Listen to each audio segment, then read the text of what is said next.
We try so hard to teach our kids about money, right? We give them allowances, set up savings accounts, all the standard stuff. But what if we've got it all wrong? What if the whole lesson is just a mistake? Today, we're diving into a really unconventional theory that says a child's financial future isn't about piggy banks at all. It's about something, well, something you can't even see. Yeah, I mean, really think about that. Could all this effort to raise money-smart kids actually be a mistake? Now, this isn't just some crazy hot take to get a reaction. It's a really deep challenge to everything we think we know about raising kids. So let's get into it. Okay, so where's the big problem? Well, according to this theory, our usual approach isn't just a little bit off, it's completely wrong. The methods we all use are seen as, not just ineffective, but maybe even damaging to a kid's development. You know the drill. It's the standard playbook. Give them an allowance, teach them to save, maybe even invest a little. And look, it makes sense on the surface. But this theory we're looking at says, nope, that's not how you create savvy adults. In fact, it does the opposite. It builds this kind of selfish, transactional way of thinking, basically turning kids into what the source calls gamblers, who are just always looking for the next payout. And the person behind this theory, wow, they do not pull any punches. This right here is the main idea laid out as plainly as possible. The mistake isn't teaching kids about the concept of money. The huge error, this philosophy argues, is the focus on earning it.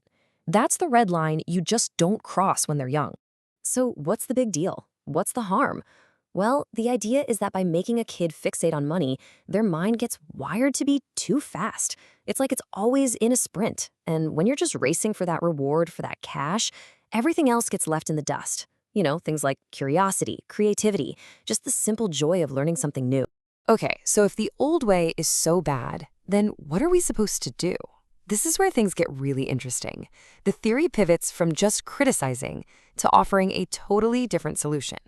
And it's not about a new teaching method, it's about tapping into something the source calls a universal law of energy. And that brings us to the million-dollar question, right? If you're not supposed to directly teach your kids how to be successful, then what on earth actually shapes their future? The answer this theory gives is, it's something way more passive and honestly way more powerful. This whole idea is built on something called the law of the great universe. The principle is that a child's future is literally determined by the June, that's a Korean word for like energy or life force, that they soak up from the adults they hang out with. To put it really simply, it's not what you teach them, it's who they know. But how does this energy transfer actually happen? It sounds pretty mystical, but the process is described as being almost ridiculously simple. Let's say an expert, an economist, for example, comes over and spends time with the kid. Just through normal stuff like having a conversation or even just a pat on the head, that professional's energy gets transferred. And that simple act plants a seed that can shape the child's entire future. And this leads to a concept we can call future by association.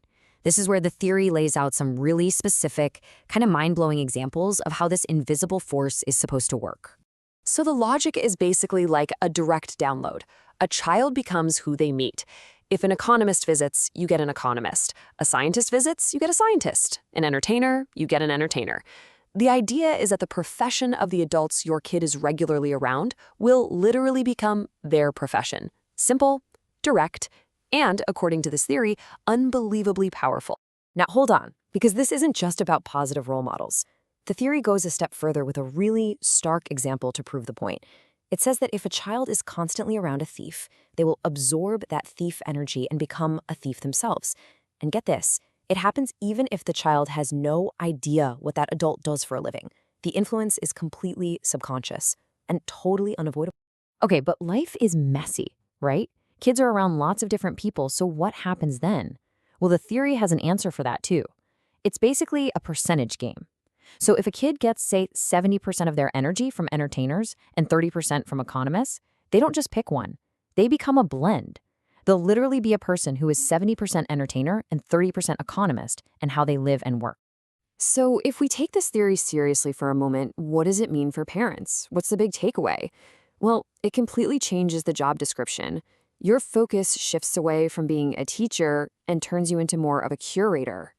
And really, that's the bottom line. Forget all the financial literacy lessons and the money-saving apps. This viewpoint says a parent's most important job is to be the architect of their child's social world.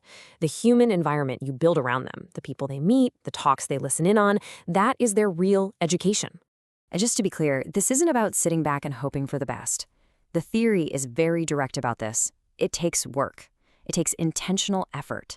If you want your kid to absorb the energy of a scientist, you can't just cross your fingers and hope a scientist randomly shows up.